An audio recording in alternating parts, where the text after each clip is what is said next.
आप सबको मेरा सादर नमन। हमारे जो बुजुर्ग बैठे हुए हैं, वास्तव में इनको देख के लगता है कि काश हम भी इनकी उम्र में होते तो हम भी ऐसे हो जाते। आज हम ऐसे नहीं बन पाएंगे, लेकिन इच्छा होती है इनके जैसे बनने की। बहुत अच्छा आचार्य जी इनको प्रेरणा देते हैं। और इस गांव के बारे में तो अभी खुद स्वयं अपने मुखारबिंदों से जो हमारे वकील साहब ने कहा, ये कहीं ना कहीं हमारे पूर्वजों की कमी थी कि लोग हमसे दूर होते चले गए। हम उस गलतियों को सुधारेंगे तो वो क्यों नहीं हमारे पास आएंगे। यदि वो हमसे दूर गए ने, हमारे धर्म हमारे समाज को छोड़ा, तो कहीं ना कहीं वो हम में कमी थी। हम अपनी कमी को अंदर देखें कि वो बंधु हमारा पड़ोसी किसी भी वर्ग से आ सकता है, वो कोई भी हो सकता है। यदि वो हमारे समाज को छोड़ रहा है, कहीं ना कहीं हमारे समाज में कमी है, हम में कमी है। उस कमी को हम दूर करें, उसमें कमी नहीं है। यदि हम उसमें कमी देखेंगे तो संसार कमियों से भरा हुआ है। हम अपने अंदर की कमी को बाहर निकालें, उसको हृदय से लगाएं, और निश्चित रूप से जब हम उसको एक हमारे यहाँ एक संबंध होता है, वो है प्रेम का। निस्वार्थ प्रेम ही हमारे कार्य का आधार है। यदि हम उस व्यक्ति से निस्वार्थ आत्मीय संबंध बनाएंगे तो निश्चित रूप से वो हमारा होगा। हम कहते जरूर हैं कि वो कुछ प्रलोभन में आ जाते हैं, डबल रोटी, दूध, ब्रेड, पैसा, कंबल, मैं नहीं समझता। वो एक माध्यम है उनको वहां ले जाने का, लेकिन वो कहीं ना कहीं हमसे बहुत ज्यादा दुखी है, हमारे भावों से पीड़ित है। तो हम अपने भाव, अपने मन को उदार बनाए, तब वो हमारे बीच आएंगे। वो प्रलोभन देने से नहीं आने वाले, न जाने वाले।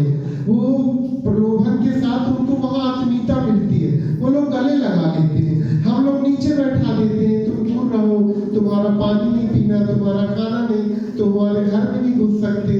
वो लोग घर में घुस के बाजू में बैठा के गले लगाते हैं। तो क्यों नहीं उनके साथ जाएंगे जहाँ आत्मीय संवाद होगा?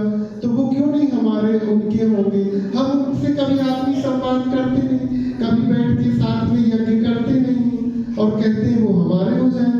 हमको छोड़कर जा रहे हैं, धर्म परिवर्तन कर रहे हैं, क्यों ना करेंगे? जब आप उनको अपने धर्म में साथ में बैठा के पूजा पाठ नहीं करवाओगे, वो तो जाएंगे।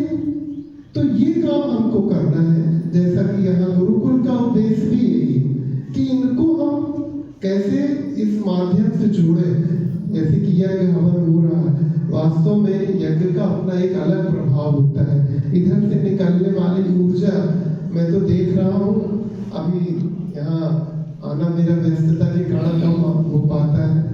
मंडला के साथ साथ अभी आचार्य जी ने बताया सिवनी, हमारे नैनपुर से खंडेलवाल जी बैठे हैं, अमिताभ जी बैठे हैं। ये सब दूर दूर तक कहीं ना कहीं हमारे यज्ञ की ये पूर्णाहुति जो पहुंच रही है, और हमारे विचार सब मिल रहे हैं, और समाज को एक करने के लिए हम लोग एकत्रित हो रहे हैं। तो मेरा सबसे ज्यादा मात्र शक्ति से अनुरोध है, घर में पुरुष तो आत्मसात हो जाता है, लेकिन माताएं नहीं होती। और उनके यहाँ से वो सफेद सफेद साड़ी पहन के, पता नहीं कौन सी वो अच्छी साड़ी सुंदर पहन के आती हैं, चॉकलेटी कलर की, एकदम व्हाइट, साफ सुथरी रहती है, और उनकी माताओं को गले लगा लेती हैं। हमारी माता उनकी माताओं को गले नहीं लगाती। क्यों नहीं लगाते हो? माताएं ही थोड़ा अंतर कर रही हैं, समाज को आगे बढ़ाने की बजाय कम कर रही हैं। यदि माताएं उनकी माताओं से मिलेंगी, आत्मसात होगी, तो वो माता भी घर में अच्छा बताएगी कि नहीं, हम लोग सब साथ में बैठते हैं, उठते हैं, करते हैं, पूरा गांव एक साथ खाता पीता है, एक साथ पूजा पाठ करता है। हम कैसे अलग हो जाए? वो आएगी जो उनको डबल रोटी देके, वो नहीं उसके साथ जाने वाली, वो आपके साथ ही रहने वाली है। हम कहते हैं अरे वो उसके यहाँ आते हैं, प्रार्थना करते हैं, चर्च लगाते हैं, चले जाते हैं। भाई आप भी लगाओ ना उसके यहाँ, आप भी बुलाओ ना रामायण हवन पूजन पाठ में, वो क्यों नहीं आएंगे? हम में कमी है। यदि परिवार में, समाज में कोई टूट हो रही, कोई फूट हो रही है, कोई विघटन हो रहा है, तो उसका मूल कारण है। हम उस कारण में जाएं, सामने वाले को दोष मत दें। यदि सामने वाले को हम दोष देंगे तो वो हमसे दूर जाएगा और हम अकेले पड़ेंगे।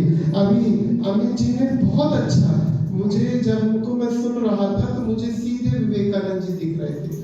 विवेकानंद जी का एक वाक्य था कि पड़ोसी यदि भूखा है तो मंदिर में प्रसाद चढ़ाना व्यर्थ है। हम मंदिर में खूब प्रसाद चढ़ाते हैं और पड़ोसी भूखा है, उससे एक लाइन आगे, विवेकानंद जी से एक लाइन आगे आपने सोच के रखी कि यदि पड़ोसी भूखा है तो कल व्यभिचारी बनेगा, चोर बनेगा, गुंडा बनेगा, बदमाश बनेगा और आज नहीं तो कल आपके घर को ही लूटेगा।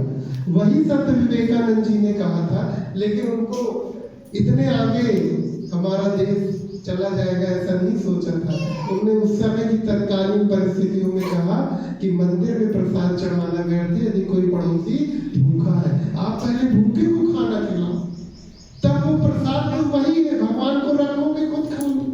आप पड़ोसी को खिलाओ जो भूखा है, उसको पुण्य करो, उसकी आत्मा को संतृप्त करो, तो निश्चित रूप से सही प्रसाद तो उसकी अंतर आत्मा में विराजमान परमपिता परमेश्वर वही है जिसको भूख लगी है। आप मंदिर में एक पत्थर से, कागज से बनी मूर्ति को दिखाकर आप उसको सिर्फ अपने आप को संतुष्ट कर रहे हो, उस मूर्ति को तो धोखा दे रहे हो। वो मूर्ति के साथ आप अन्याय कर रहे हो। वो जानती है वो मूर्ति भी कि आप ये दिखा के अपना खुद खाने वाले। तो मेरा ये निवेदन है कि आप वास्तव में पहले यदि आपके पास प्रसाद है, आपके पास अतिरिक्त है अपने भोजन से, तो आप पहले पड़ोसी जो भूखा है उसको भोजन कराएं, उसको आत्मसात करें। तो निश्चित रूप से पहले हमारा परिवार, फिर पड़ोस, फिर पूरा मोहल्ला और गांव, तब पूरा बनेगा।